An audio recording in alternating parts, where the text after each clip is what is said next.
At ngayon, mag-review lamang po tayo. Balik tayo sa ating topic, Source of Hope.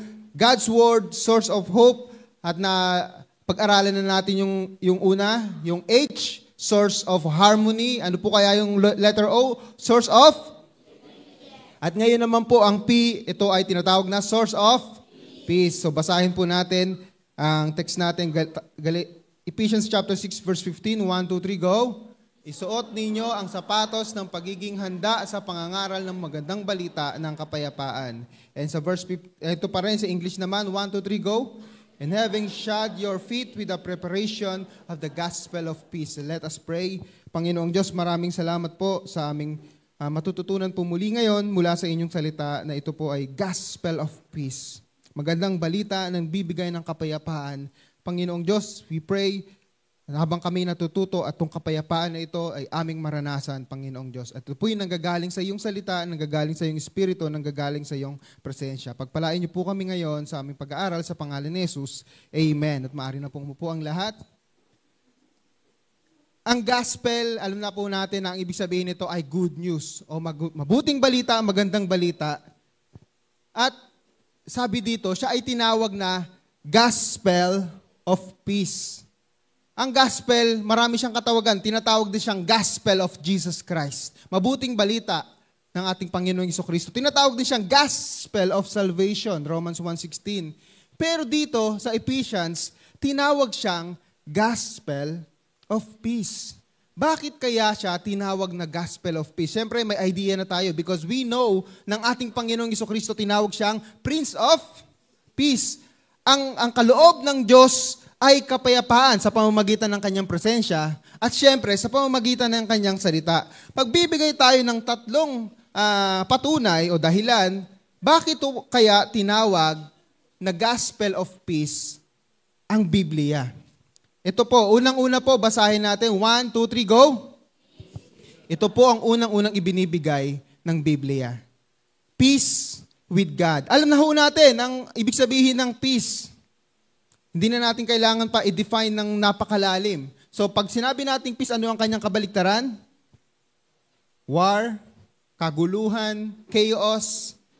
So bakit kaya peace with God? Kung titignan natin ito, ibig sabihin, maaring ang estado natin ay wala tayong kapayapaan sa Diyos. That's the reality. At alam ho natin kung bakit, dahil po sa kasalanan. Pero dahil po sa salita ng Diyos, ang ibinibigay nito ay kapayapaan sa ating Diyos. Kasi nga ho, wala tayong kapayapaan before sa Kanya. Mababasa ho natin, sabi dito sa Romans chapter 5, therefore, having been justified by faith, we have peace with God through our Lord Jesus Christ. Yamang tayo ay pinawalang sala. Yun po, no? Pinawalang sala tayo. Ibig sabihin, meron tayong kalagayan na wala akong solusyon, kundi ang ating Panginoong Jesucristo. At tayo ay nagkaroon ng kapayapaan sa ating Panginoong Diyos. Sabi ho dito sa verse 10, dati tayo'y mga kaaway ng Diyos. Sino dito may mga kaaway? Ha? Wag nang tataas ng kamay. Sino may kaaway sa church? Ha? Mukhang natawa. Mukhang marami Pakitaas po yung hinliliit sa paa. Ayan. Sana ho wala, no? Kung meron man, yung pag-usapan ho natin sa mapayapang paraan. Minsan nagkakaroon ho talaga ng conflict, pero malungkot to, no? Kasi kung meron tayong kaaway, kasi isa ho ang Panginoong Diyos natin. Pero ito po yung situation natin before.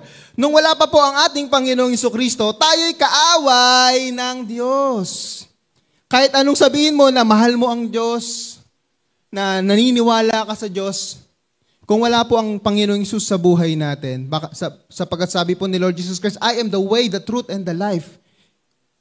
Hanggat wala tayong relationship sa ating Panginoong Jesucristo, tila kaaway ang Diyos.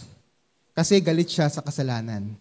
Kaya nga si Jesus ay naging daan para magkaroon ng kapayapaan. Malinaw naman na sinasabi dito Kaya nang tayo sumampalataya sa Kanya, ngunit tinanggap na niya tayo bilang mga kaibigan sa pamamagitan ng kamatay ng kanyang anak. Kung wala hong Jesus na namatay, wala hong reconciliation, wala hong restoration ng relationship. Alam na ho natin, mula kina Adan at Eva, nasira po yung relationship natin sa Panginoong Diyos. And until now, Yun po ang situation. Pero dahil merong Jesus na namatay para sa atin, nagkaroon po ng reconciliation, restoration, pagbabalik ng relationship. Tayo ay hindi lamang mga anak ng Diyos, tayo ay kaibigan din ng Diyos.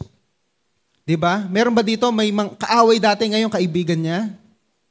Amen, amen. Minsan masarap pa nga yung marami na akong kilala na dati kasuntukan nila yung kaaway nila eh.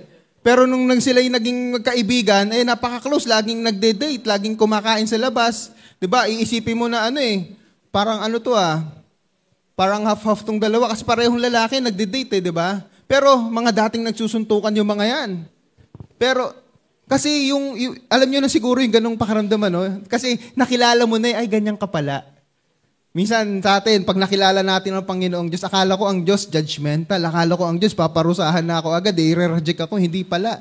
Ang Panginoong Diyos gusto niyang magkaroon ng relationship sa atin. Ito po ang dati nating sitwasyon. Tayo yung mga kaaway ng Diyos. At meron pong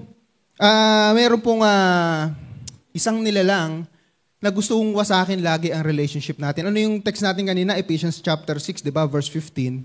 Gospel of peace. Pero atras lang tayo dun sa verse 11. Isuot ninyo ang buong kasuotang pandigma na kaloob ng Diyos. Ang context ho nito, armor of God upang mapaglabanan ninyo ang mga pakana ng dyablo. Anong kinalaman ng gospel of peace dito sa armor of God, dito sa pakana ng dyablo? Napakahalaga ho na tangan-tangan, taglay-taglay natin ang mensahe ng gospel of peace sa ating puso, sa ating isip, sa ating pamumuhay. Kasi malinaw na meron pakana ang dyablo. Ano po yun? Sabi dito sa John chapter 10 verse 10, dumarating ang magnanakaw para lamang magnakaw, pumatay at manira. Ito po ang layunin ng dyablo. Wasakin ang relationship natin sa Panginoong Diyos. Pero ang Biblia, malinaw na sinasabi sa atin, bagamat ikay nagkasala, gusto kong magkaroon tayo muli ng panibagong relationship. Gusto kong ituring kitang anak, aking kaibigan, aking lingkod. Yan po ang sinasabi ng Panginoong Diyos sa Biblia. Kaya nga dito sa 2 Corinthians chapter 5 verse 20, ito po yung pakiusap ni Pablo. Kaya nga kami mga sugo ni Kristo. Ang Diyos mismo ang nakikiusap sa inyo sa pamamagitan namin. Kami nakikiusap sa inyo alang-alang kay Kristo. Makipagkasundo kayo sa Diyos. Alam niyo po, pag tayo ay nangangaral, kagaya po ng ginawa natin nung Wednesday, hindi lamang tayo nag-share ng gospel. Tayo po ay nagiging representative, nagiging sugo, nagiging tagapamagitan upang magkasundo ang Diyos at yung tao na hindi pa kumikilala sa Diyos. Tayo kasi, mayroon na tayong relationship sa ating Panginoong Jesucristo. Trabaho din po natin bilang mga Kristiyano, ang trabaho po na ginawa nila Pablo. Ipangaral ang Ebanghelyo kasi ano ang situation ng tao na walang Kristo sa buhay nila? Sila ay kaaway ng Diyos. Pero tayo, nauunawaan natin, dapat hindi natin ipinagdadamot ito. Dapat magkaroon din sila ng kapayapaan sa Diyos. Kaya sabi, makipagkasundo na kayo sa Diyos. Pero alam naman po natin, marami yung nakakalungkot, di ba? Maraming mga tao, hindi nila nare-realize na yung ginagawa natin. Akala kasi nila, naniningil tayo May siningil ba kami? Sa mga bisita natin. May siningil ba? Wala naman kami siningil, di ba? Nagpicture-picture pa nga kami. Wala kasi libre ang ebanghelyo Hindi dapat tayo naninig, kaya nakakalungkot lang minsan, siguro natotrauma sila. Kasi di ba pagkatapos mamigay ng leaflet, may mamimigay ng sobre. Di ba? So, nakakalungkot talaga pagka ganun, dahil nadadamay lahat. Pero ang gospel of peace ay libre po yan, at dapat natin ipahayag ng libre. Ang layunin natin, hindi lamang makapag-share ng knowledge, kundi magkaroon ng restoration, peace with God, na naranasan natin. At tayo naman, paano naman natin ito may a-apply sa buhay natin? Kung tayo ay merong atraso sa Panginoong Diyos, kasi nagkakasala pa rin tayo, di ba? Ano sabi sa Isaiah chapter 59 verses 1 and 2? Ang kasalanan natin, siya ay nagiging dahilan kung bakit tayo nahihiwalay sa Diyos. Ang kasalanan natin na nagiging dahilan bakit hindi dinirinig ng Diyos ang ating mga panalangin. Kaya malinaw na sinabi, pag ikaw ay nagkasala, confess our sins to God. Mag-humble down naman tayo, umamin tayo. Naalala ko rito yung video, nitong lately lang, yung merong isang sasakyan umaatras, tapos naatrasan niya sino nakapanood noon, yung nagmomotor sa parking lot. Di ko alam kung anong mall yun. Ayaw pa umamin, nakikipagdebate pa. Inatrasan mo talaga ako eh. Di mo ba ako nakita? Hindi kita inatrasan. Yung simpleng sorry na lang sana. Humaba pa at hanggang sa kaluduluan na pag-uusap nila, nagkahiwalay na sila nung nakamotor at yung nakakotse, ay hindi pa rin nagsusorry yung driver. Sino nakapanood nun? Meron ba kayo nakapanood nun? Ako lang yata mahilig manood. Yan. So, yung simpleng sorry lang. Alam niyo po ang Panginoong Diyos natin. Ito sabi niya lumapit kayo, ako'y lalapit sa inyo. Confess your sins, patatawarin ko kayo. Kailangan lang natin mag-humble down, umamin sa kasalanan natin. Yun ang po yung application sa buhay natin bilang mga mananampalataya na sa Panginoong Diyos. Ito po ang daladala ng salita ng Diyos. Kapayapaan sa Diyos. Peace with God. Pangalawa ho na kapayapaan na dinadala ng Ebanghelyo. 1, 2, 3, go! Peace with others. Actually, sino nakakaalam nitong kanta na to? Nasa lyrics actually ito ng kanta ni Pastor Joe, yung Peacemakers. Diba? Merong ang lyrics no, sa verse 1, peace with God and then peace with others. Kapayapaan naman po sa ating kapwa. Dahil alam naman po natin, hindi ho naiiwasan dahil ho sa differences natin or hindi pagkakaunawaan, minsan nagkakaroon ho tayo ng conflict. Nagkakaroon ng tampuhan, nagkakaroon ng samaan ng loob. Pero lahat ho yan ay hindi ho kalooban ng Panginoong Diyos. Hindi ho kalooban ng Panginoong Diyos na magkaroon ng division sa church, ng paghahati sa church, ng pag-aaway sa church. Hindi ho kalooban ng Panginoong Diyos yan. Minsan dahil mas nangingibabaw yung selfishness natin, nangyayari siya. Ganun pa man, mabuti ang Diyos dahil kontrolado niya ang lahat, bagamat nangyayari siya. At the end of the day, kinokontrol ng Panginoong Diyos yung mga pangyayari sa inyong paghihiwalay, nagagamit pa rin kayo ng Panginoong Diyos. Pero hindi ho kalooban ng Panginoong Diyos na tayo ay makipag-away sa kapwa Kristiyano. Malinaw, nangyari na po yan sa Bible Nagkaroon ng kaaway si Pablo, yun nga si Mark, pero sa ibang sulat, nilinaw niya, nagbati na sila Sabi pa ni Pablo, malaking blessing yan sa aking si Mark. Nagkaroon ng pagbabati, pero napakalungkot po, di ba, kung 10 years na, 20 years, nagtatampuhan pa rin kayo, di pa rin kayo nagpapansinan. Hindi ho kalooban ng Panginoong Diyos na mayroong pag-aaway sa loob ng church. When I say sa church, hindi lamang po sa church dito, kundi sa mga kapwa Kristiyano natin, sapagkat ang church po hindi building, kundi tayo, yung mga mananampalataya. Sabi sa Matthew chapter 5, verse 9, basahin natin, 1, 2, 3, go! Pala ang mga gumagawa ng paraan para sa kapayapaan, sapagkat sila'y itinuturing na mga anak ng Diyos. Blessed are the peacemakers. Sila'y itinuturing na mga anak ng Diyos. Alam na po natin, John chapter 1, verse 12, tayo ay tinuring na anak ng Diyos nung tayo tumanggap at sumampalataya kay Jesus. Pero hindi ho nagtatapos doon. Meron siyang bunga. Ano yung bunga nun? Nagiging peacemaker ka. Unang-unang aplikasyon, yung kanina binanggit natin, na ginagamit tayo ng Diyos upang magkaroon ng kapayapaan between God and those men na hindi pa kumikilala sa ating Panginoong Hesus. Dapat maging peacemaker din tayo sa kapwa Kristiyano natin. Sa kapwa natin, kahit nga hindi kapwa Kristiyano Nakakalungkot to, di ba, kung butangera ang Kristiyano, nakikipag-away sa kalye, ay Kristiyano pala yan. Diba? Nakikipagmaritesan, nakikipagsiraan, at nagkukos siya ng pagkakawasak ng relationship. Dapat maging peacemakers tayo because we are sons and daughters of God. Romans chapter 12, verse 18, if it is possible, as far as it depends on you, live at peace with everyone. Hanggat maaari, mamuhay tayo ng may kapayapaan sa kapwa natin, sa kahit sino man sa atin. Alam ko po na mahirap itong gawin. Lalong-lalo na kung tayo ay nasaktan or sinaktan or tayo nanakit. Minsan pa nga tayo pa yung nananakit Tayo pa yung ayaw pang magpatawad. Pero malinaw ho na sinasabi, kung titignan ho natin nung context nitong Romans chapter 12, kung paano tayo makapag-relationship sa ating kapwa. Actually, kung titignan pa natin yung verse 1 diba? Ano ba yung verse 1? Offer yourselves as a living and holy sacrifice to God. And then pagdating sa verse 3, and so on, hanggang sa 20, relationship naman natin sa ating kapwa. Kagaya na sabi natin last Sunday, hindi ho natin pwedeng paghiwalayin yung na tayo sumasamba sa Panginoong Diyos pero wala tayong kapayapaan sa kapwa natin. Hindi ho natin pwedeng paghiwalayin yon. Pag ikaw ay kumikilala sa Diyos, ikaw ay sumasampalataya sa Panginoong Diyos, ikaw ay sumasamba sa Panginoong Diyos, you will make an effort to make peace with everyone.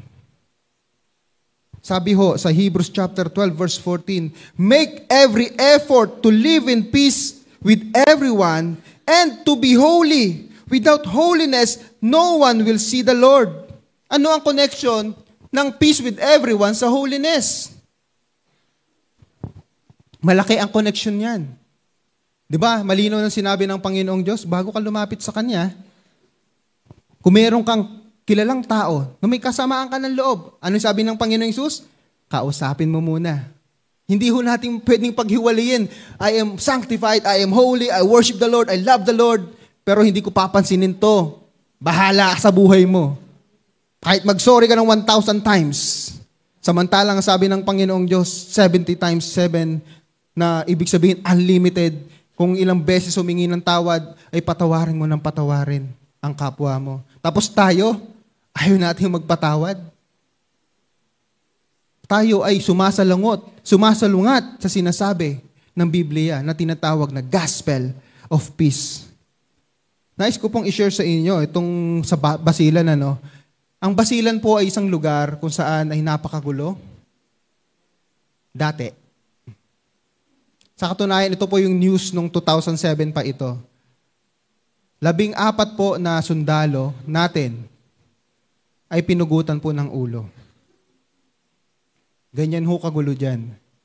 Ito, marami tayong mga kabataan dito. Siguro di familiar dito sa balitang ito. Pero kami na matatanda na, lagi laman ng balita. Pag meron dinudukot sa Palawan, saan dinadala? Sa Basilan or Sulu. Tapos pupugutan ng ulo. And nung lumakas pa yung ISIS, naging kampo pa ng yung Abu Sayyaf yan, at meron pang MNLF, MILF, lagi hong dumadanak ang dugo dyan.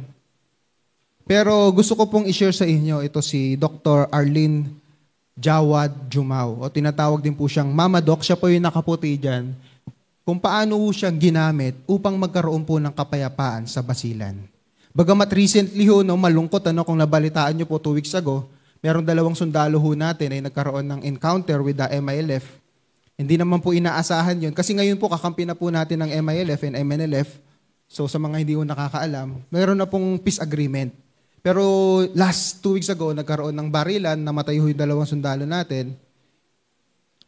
Ang gera talaga, pag walang kapayapaan, that is really deadly. Pero ito, share ko po sa inyo, si Dr. Arlene Jawad Jumao, siya po ay nung 1970s, ang tatay niya po, nung siya 11 years old, nakatapak ng mine na tinanim ng MNLF, namatay po ang tatay niya. Alam niyo po yung mine, di ba? Yung pag natapakan mo, sasabog. So, ibig sabihin, ulila po siya sa tatay, bata pa lang siya. At ang lugar niya, komunidad niya, ay lumaki ang mga taga-Basilan, not only sa Basilan, kung saan yung lugar ay maraming stronghold ng mga rebelde o mga terorista, para sa kanila, superhero sa kanila. Yung mga Abu Sayyaf, yun po yung thinking nila. Hindi ho natin masisisi, bata pa lang yung mga yan para sa kanila. Dahil kampo nga po yan ng kalaban ng gobyerno. Pero minsan, nung minsan nakatagpo, bata pa siya, may nakausap siya sa isang sundalo, sabi sa kanya ng sundalo, alam mo, dapat magdoktor ka. Tinanim niya sa isip niya yan. At yun nga, siya ay nagdoktor. Siguro marami siyang pagsubok na pinagdaanan, pero yan doktor na po siya, nagtayo siya ng klinika de Manila. Pero nagkaroon ng pagbabago sa kanya, nung minsan meron siyang nagkagulo, nagkagera ang gobyerno, mga sundalo natin, laban sa mga rebelde, at merong mga dumating na mga bata dumating na mga bata, ito po yung una, no? Yung una, yung lalaki na traumatized siya kasi yung lugar nila ay ni-raid ng mga bandido. Maraming pinagpapapatay. Yung pangalawang babae naman, nakita niya yung tatay niya, pinugutan ng ulo. Sobrang sama ng loob ng babae, hinunuraan siya. Meron pa isa, ganun din yung tatay niya, nakita niya na duguan, patay. Ganito ho ang sitwasyon sa Basilan. Na tayo ay nagpapasalamat dahil hindi ho natin nararanasan dito. Kaya dapat lagi ho natin ipanalangin yung mga kababayan natin na talagang magkaroon ng kapayapaan. At dahil po doon, nagkaroon siya ng vision na magkaroon po na save the children. Na gusto niyang iligtas yung mga bata. Save the children of war in Basilan. Yun po yung kanyang tinayong foundation na ang layunin po makipaglaro sa mga bata, ng mga bata na, kasi ang nangyayari po, bakit hindi nauubos? Kasi nagkakaroon ng cycle. Namamatay yung mga magulang nila, namamatay yung mga matatanda na tinitingala nila, yung mga bata, kung mapapansin ninyo, yung mga rebelde, ilang taon, mga teenagers. Sila yung papalit. So ngayon, nagkaroon siya ng goal, ay dapat itong mga batang ito, mapalaki natin ng tama.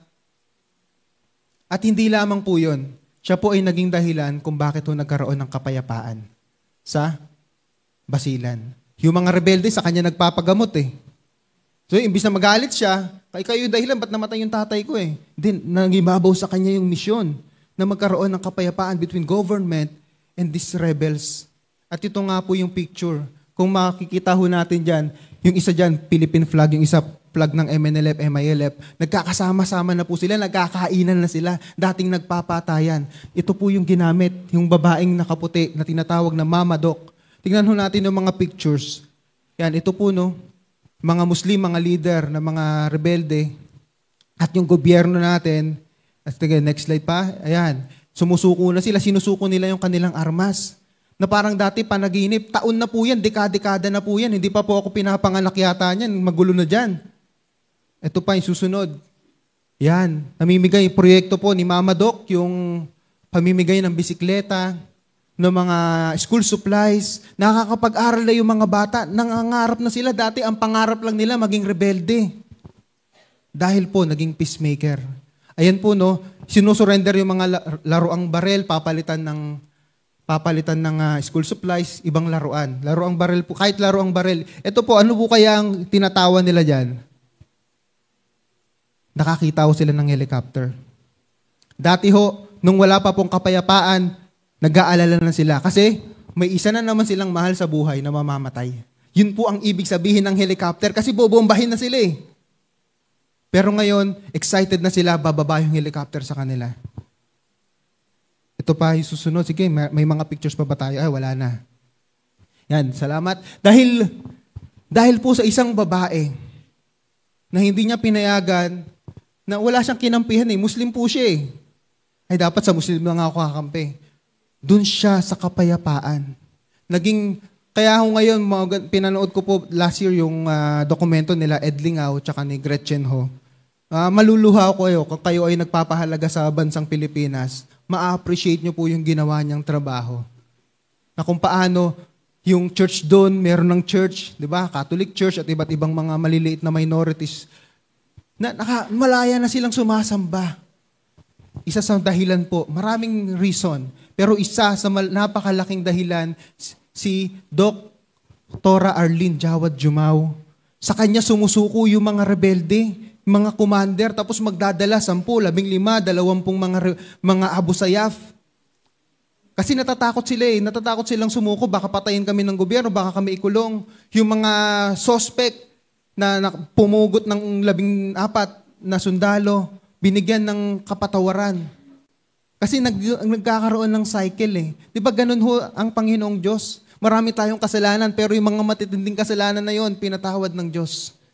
At ito po yung hamon sa atin. Kung ito ginamit sa kapayapaan, what more else tayo na nakakaintindi, nananampalataya sa Prince of Peace, Lord of Lords, King of Kings, ang ating Panginoong Jesucristo. Kaya tayo bilang mga Kristiyano, hindi ho dapat tayo pinanggagalingan ng away. Hindi dapat tayo pinagmumulan ng pagkakawatak-watak. Hindi dapat tayo pinagmumulan ng mga tsismisa na nagiging dahilan bakit nagkakaroon ng pagkaaway. we are called to become peacemakers, to live in peace with everyone. Amen? Makipagbati na kayo, yung mga may kaaway sa church na tumatawa kanina. Meron ba? O baka natatawa lang? Walang kaaway. Wala daw kaaway, sabi. And lastly, yan. 1, 2, 3, go. Yan. Ito po yung dala-dala ng gospel of peace. Peace in the midst of trials. Meron ka ng peace with God, meron ka ng peace with others, pero syempre meron ka ring pinagdadaanan. Yung mga trials sa buhay natin. Sabi ho ni Lord Jesus Christ sa John chapter 16 verse 33, sinabi ko ito sa inyo upang sa inyong pakikipag-isa sa akin ay magkakaroon kayo ng kapayapaan. Magdaranas kayo ng kapigatian sa sanlibutang ito, ngunit tibayan ninyo ang inyong loob na pagtagumpayan ko na ang sanlibutan. Pag tayo'y nakipag-isa sa ating Panginoong Hesus, ano yung pangako niya? Magkakaroon tayo ng kapayapaan sa Kanya. Sapagkat totoo ho, no, na talagang maaring wala kang kaaway, pero marami kang problema. Siguro problemado ka financially, problemado ka sa tuition fees, problemado ka sa pagkain, o problemado ka sa mga pamilya mo na lumalayo ng landas, o problemado ka, merong mga nagkakasakit sa pamilya mo. Natural ho yan dahil tayo ay nasa imperpektong mundo. Ito po yung bagay na dapat natin tanggapin. Mga kapamuso, hanggat tayo ay nabubuhay sa mundong ito, hanggat hindi pa bumabalik ang Panginoong Jesucristo, dapat na natin tanggapin ang pagsubok, hindi humawawala. Kaya kahit sabi-sabihin, paulit-ulit, sawang-sawa na ako sa buhay kong ito, lagi na lang problema. Lahat po yan, ang pinag-uugatan ay kasalanan ho natin. Kaya nga, ano sabi ng Lord Jesus Christ? Sa kanyang pagbabalik, wala nang sakit, wala nang luha, wala nang pain, wala nang suffering. Pero hindi pa po bumabalik eh. Kaya nga nung tinanong nung last Sunday, nagkaroon ng palaro eh. Gusto nang bumalik si Lord? Oo, hindi. Ilan lang kaming oo, no? 3 lang kami. Magkaroon kaya palaro ulit dito, no? Ilan kaya dito? Oo, hindi. Kung ayaw na ho natin ng sakit, sabihin na natin, Maranatha. Panginoon, dumating ka na nawa. Pero alam po natin, masarap pa siguro, ayaw nyo pang mahirapan, ano? Pero ito ho talaga, pag wala ho ang presensya ng Diyos sa buhay natin, biyaya na lamang po ng Diyos, yung presensya ng banal na Espiritu, yung kasama natin, pero nandirito pa rin tayo sa mundo na kung saan, ang sabi ho ng Biblia, ang Diyos ng sanlibutan ay si Satan. Hanggat hindi pa po bumabalik ang ating Panginoong Jesucristo, andyan ang sakit, andyan ang kamatayan. Yun ang bagay na dapat nating tanggapin na. Pero, sa lahat ng iyon, kailangan kasama mo ho natin ang ating Panginoong Hesus. Sapagkat sa Kanya ho natin matatagpuan ng kapayapaan. Sabi po sa Philippians chapter 4 verses 6 and 7, huwag kayong mabalisa. Alam na natin to tungkol sa anumang bagay. Sa halip, hingin ninyo sa Diyos ang lahat ng inyong kailangan sa pamamagitan ng panalangin may pasasalamat. Ang unang-una ho natin gagawin kung meron tayong alalahanin, lumapit sa Panginoong Diyos. Manalangin. Huwag mataranta. Kasi pag natataranta tayo, nawawala minsan tayo sa kathinuan. What I mean, hindi ka na nakakapag-isip ng tama. Diba? Nagigis-hysterical ka na minsan, kung ano yung gagawin mo, o kaya magmumukmuk ka na lang. Lumapit tayo sa Panginoong Diyos. At sabi, sa pangako niya sa verse 7, basahin nga natin, 1, 2, 3, go! At kapayapaan ng Diyos na hindi kayang maunawaan ng tao ang siyang mag-iingat sa inyong puso at pag-iisip dahil sa inyong pag-iisa kay Kristo Jesus. Yung kapayapaan ng Diyos na hindi natin maintindihan, ang dami mong problema, still at peace. Sa pamamagitan ho ng ating pakikipag-isa kay Jesucristo. Gusto natin siyang kausapin. At paano naman nagre-reply ang Panginoong Diyos? Sa pamamagitan ng Biblia. Biblia. Lord, mangusap kayo sa akin. Nag-aalala na ako. Sabi ng Holy Spirit, magbasa ka ng Bible. Magbasa ka ng Bible. Isang oras ka na nagpe-pray. Sabi ng Holy Spirit, magbukas ka ng Bible. Gusto mong mangusap ang Diyos sa'yo, ayaw mong magbasa ng Bible. Magbasa tayo ng Bible sapagkat yan ang unang pinaka-available. May Bible na nga tayo sa cellphone eh. Kaso pagbukas mo, ay may notification. May laban kami. Sige, mamaya na, Lord. Di ba? May laban tayo. Talunin natin to. Kalaban natin sa ML. nakapag-pray ka na. Imbis na pray ka na, may notification eh. Kaya mas maganda ho, no? May mga Bible tayo na mga, yung totoo talaga, yung papel. Para walang, tas tanggalin nyo yung mga cellphone. O kaya, i-disconnect mo yung cellphone mo sa internet.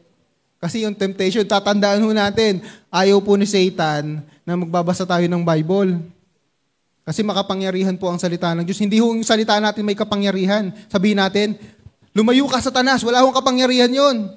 May kapangyarihan. Dugtungan mo ng salita ng Diyos. Diba? Sinabi ni Jesus Christ, nung pinalayo niya yung si Satan, nung siya, sa Matthew chapter 4, ano yung dinugtong ni Lord Jesus Christ? Sapagkat nasusulat, ang Diyos lamang, ang Panginoong Diyos lamang, ang dapat nating sambahin at paglingkuran. So yung i-command mo si Satan without the word of God, wala akong power yun kasi salita mo lang eh. Tapos, syempre, sa pangalan ni Jesus, dudugtungan mo. Kapag ka meron hong salita ng Diyos, meron siyang kapangyarihan.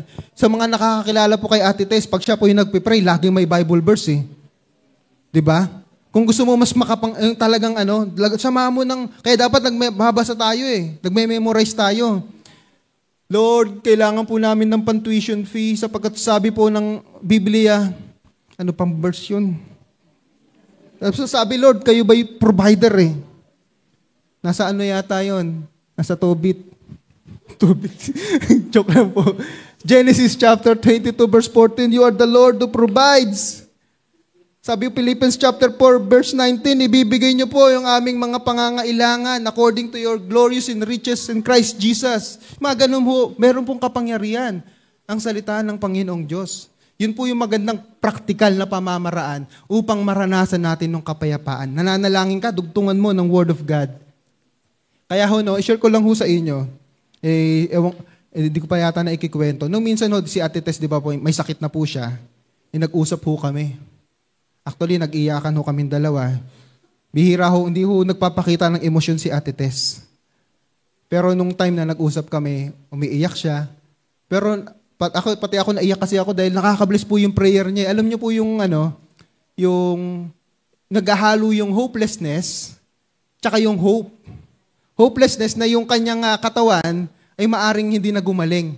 Pero yung nangibabaw yung hope niya sa Diyos, kasi yung faith niya talaga sa Panginoong Diyos at nung nagpipray kami, merong laging Bible verse, karugtong, na talagang siya, ay todong-todo yung kanyang pananampalataya sa Panginoong Diyos, na kahit anong mangyari, Lord, sa iyo ako. Yun po yung diyan kami nagpipray dyan before, yan, yung luma pa yung church natin. And then, after mga ilang buwan, siya'y kinuha na ng Panginoon. Pero yun po sa akin, very memorable, kasi nasa pangalawang na siya noon eh. 'Di ba natapos na yung kanyang unang session, tapos bumalik yung cancer. Tapos nagpray nga kami noon. Pero hindi po siya nawalan ng pananampalataya. At hindi nawala ang kanyang kapayapaan. Dahil isinapuso niya ang mensahe ng Biblia. Nauunawaan niya na ang mundong ito hanggat wala pa ang Panginoong Hesus, trials will come. Tests and trials will come. Liligligin yung pananalig natin. Pero kung yung ating pananampalataya is founded in the Word of God, kahit ano pa yan, kahit nasasaktan ka pa, kakapitan mo ang salita ng Panginoong Diyos. And because of that, you will experience the promised, unfathomable peace of God. Yung hindi maunawa ang kapayapaan ng Diyos ay mararanasan ho natin. Sabi sa Proverbs chapter 3 verses 1 and 2, my son, do not forget my teaching, but keep my commands in your heart. Yung sino po yung nagsasalita dito, yung nagkakaroon ng personification, yung wisdom. Yung wisdom po, yung wisdom of God, yung nagsasalita dito. Ito po yung context. For they will prolong your life many years and bring you peace and prosperity. Na para bang sinasabi dito, itabi mo, pahalagahan mo, sundin mo yung utos ko. Yung salita ng Panginoong Diyos, pagbibigay ito ng kapayapaan sa iyo. Next ko pong i-share sa inyo ito si Laken Riley, isa po siyang nurse. Sino nakakapanood nito? Sa Amerika po. Last year po siya po ay 22-year-old nursing student. Marami tayong mga nurse dito, mga nursing yan. Nurse 1, 2, actually, mga apat ata. May mga nurse tayo dito, 4. So siya po ay sa Georgia, sa isang estado po sa Amerika. Pero last year po, February, siya po ay pinatay ng isang illegal immigrant. Pag sinabi pong illegal immigrant sa Amerika, yung mga foreigner sa kanila na wala hong legal na dokumento. Tawag ho natin sa mga Pilipino, TNT. Tago ng tago. Di ba po, dito yung sa case natin, di ba, pwede nating masasabi na si Alice Guo, siya po siyang illegal alien. Kasi kung pineke niya yung kanyang dokumento, hindi po siya citizen ng Pilipinas. Again, siya po ay pinatay ng isang Venezuelan illegal immigrant. Ang problema dito, kung mga nakakaalam sa Amerika, yung mga illegal immigrants, ayaw paalisin. Nagagalit sila. Maraming galit kay Trump pero mas maraming pagod na sa nangyayari sa gobyerno ng Amerika. Bakit hindi hinuhuli yung mga foreigner na illegal? Kasi itong Venezuela na ito, nahuli na siya pero pinakawalan. At dahil pinakawalan, nakapatay pa. At marami siyang mga kaso. Kaya ho ito, isa sa pinakaunang pinirmahan po na batas ni President Trump nitong nakaraang linggo, yung tinatawag na the Laken-Riley Act, kung saan huhuliin yung mga unauthorized immigrants, yung mga illegal, lalo na yung mga accused ng pagnanakaw at yung mga violent crimes.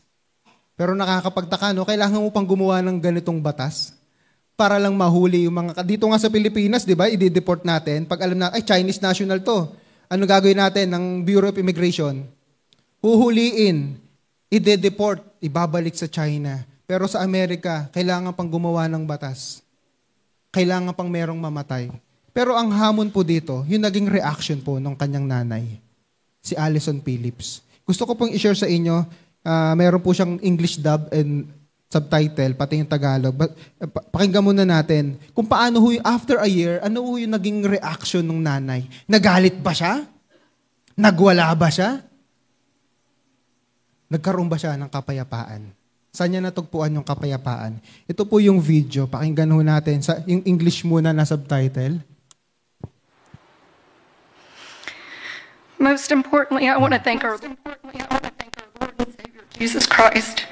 Because without his sacrifices, Laken's story would have ended on that. Because without his sacrifices, Laken's story would have ended on that horrific day that she was taken from us. But because of him, we can continue living knowing that we will see Laken again. There's no amount of change that will ever bring back our precious Laken. Our hope moving forward is that her life saves lives. We're so thankful that her passion for helping others and her legacy for doing good in the name of Jesus Christ will carry on. Thank you. Thank you. Most importantly, I want to thank our Lord and Savior, Jesus Christ, because without his sacrifices, Laken's story would have ended on that horrific day that she was taken from us. But because of him, we can continue living knowing that we will see Laken again. There's no amount of change that will ever bring back our precious Laken. Our hope moving forward is that her life saves lives. We're so thankful that her passion for helping others and her legacy for doing good in the name of Jesus Christ will carry on. Thank you. Thank you.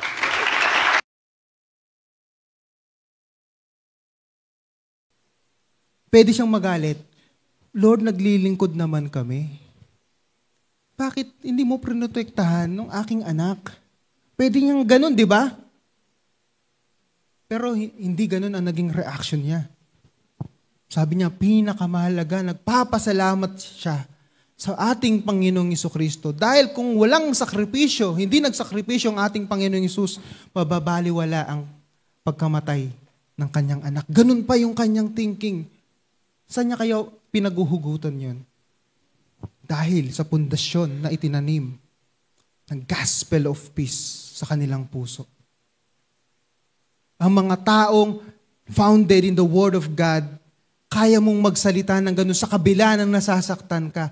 22 years old pa lang yung kanyang anak, pero nawala na. Pinatay sa hindi inaasahang pamamaraan. Pero sabi niya, nagpapasalamat pa rin siya sa Panginoong Hesus dahil hindi mababaliwala ang pagkamatay ng kanyang anak. Sa pamamagitan ng batas na ipinangalan sa kanya, marami pang ililigtas dahil mapapaalis na yung mga illegal immigrants na gumagawa ng kasamaan sa bansa nila. At sinabi niya rin, di ba, makikita rin namin ang aming precious Laken sa darating na panahon. Meron siyang pananampalataya, meron siyang pag-asa at nagbibigay sa kanya ng kapayapaan. Lahat po yan, nabasa niya, naniniwala siya dahil ho sa gospel of peace. Dahil po sa Biblia na meron tayo. Kakayanan din po natin. Kailangan lamang ho natin pahalagahan, basahin, i-meditate, pag-aralan, i-apply ang salita ng Panginoong Diyos. Nang sa gayon, ang kapayapaan na daladala ng Ebanghelyo ay maranasan natin at maramdaman din ng ating mga tao na nasa ating paligid. Sa pagtatapos, muli kong babasahin yung Ephesians chapter 6 verse 15 bilang aplikasyon. Isuot ninyo ang sapatos ng pagiging handa sa pangangaral ng magandang balita ng kapayapaan. Ibig sabihin po, dahil meron na tayong kapayapaan, peace with God, kailangan tangan-tangan natin ng gospel of peace. May responsibilidad din naman tayo na ipangaral din ito. May responsibilidad tayo na isapamuhay ito. Sabi ho sa verses 19 and 20, ipanalangin din ninyong ako'y pagkalooban ng wastong pananalita upang buong tapang kong maipahayag ang hiwaga ng magandang balitang ito. Ito po yung prayer request ni Pablo. Ipanalangin niyo ako.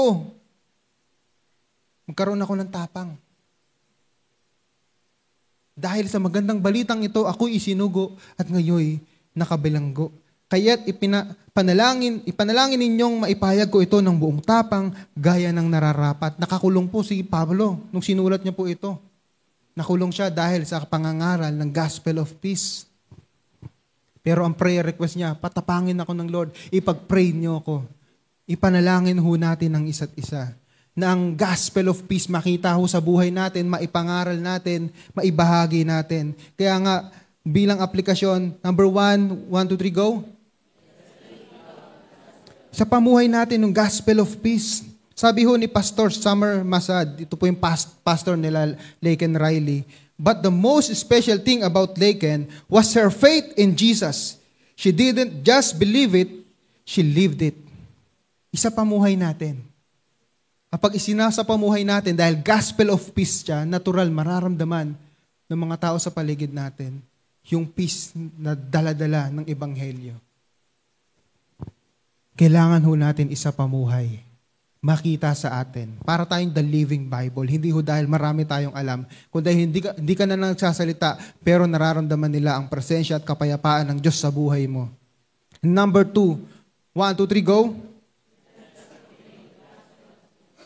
Ipahayag din naman natin.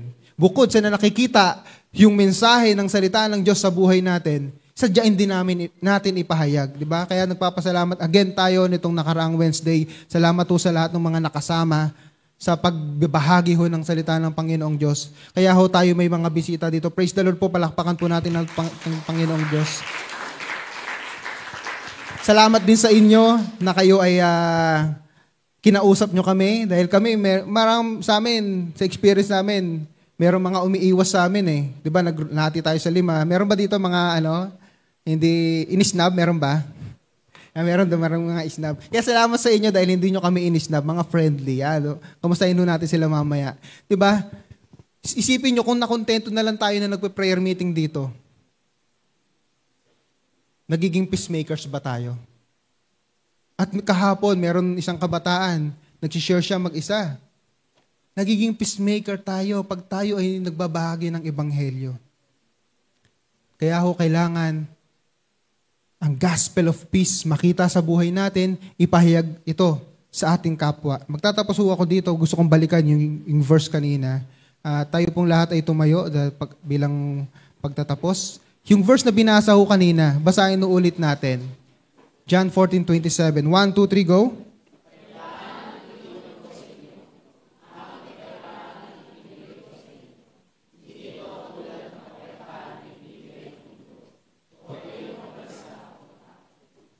Yan. Kapayapaan ho, ang gustong ibigay ng Panginoong Diyos. Minsan gusto natin at peace, gusto natin magkaroon ng kapayapaan. Minsan, maglalaro na lang ako ng cellphone para makalimutan ko yung problema ko. Magiinom na lang ako ng alak para makalimutan ko yung problema ko. Pupunta na lang ako sa barkada ko para makalimutan ko yung problema ko. Magkaroon ako ng kapayapaan.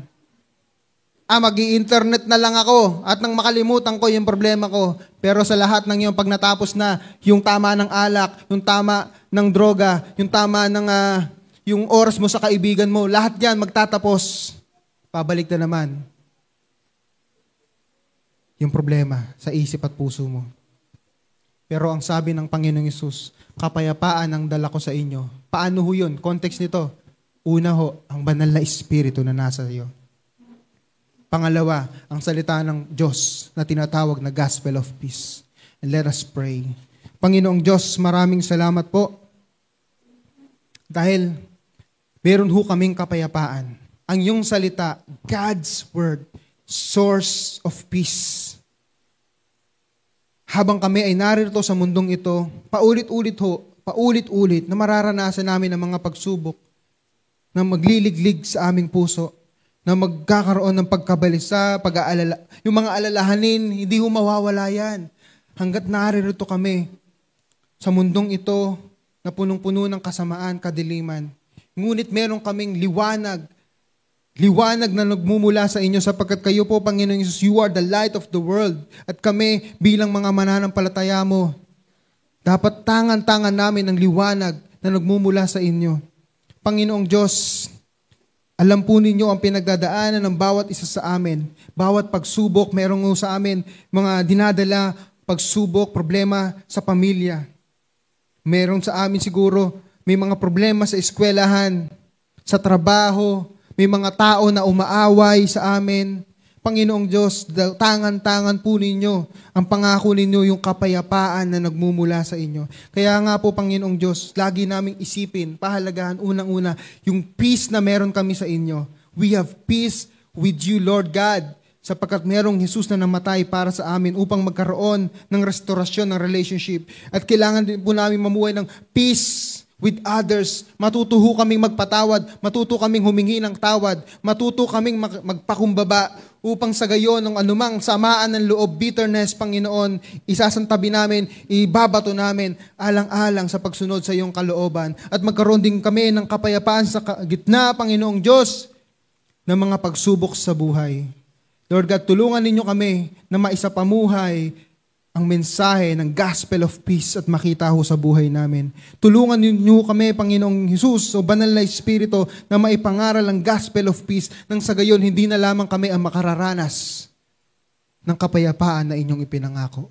Maraming salamat o Diyos. At ngayon, araw na ito ay aming aalalahanin ang iyong sakripisyo sa pamamagitan po, Panginoong Diyos, ng komunyon na gagawin namin ngayon. Isang paalala na meron kaming kapayapaan sa inyo, sa puso namin, dahil merong Jesus na nagmamahal sa amin, na namatay para sa amin, muling nabuhay para sa amin. Kaya dahil po rito, meron kaming pag-asa at kapayapaan. Sa pangalan ni Jesus, Amen.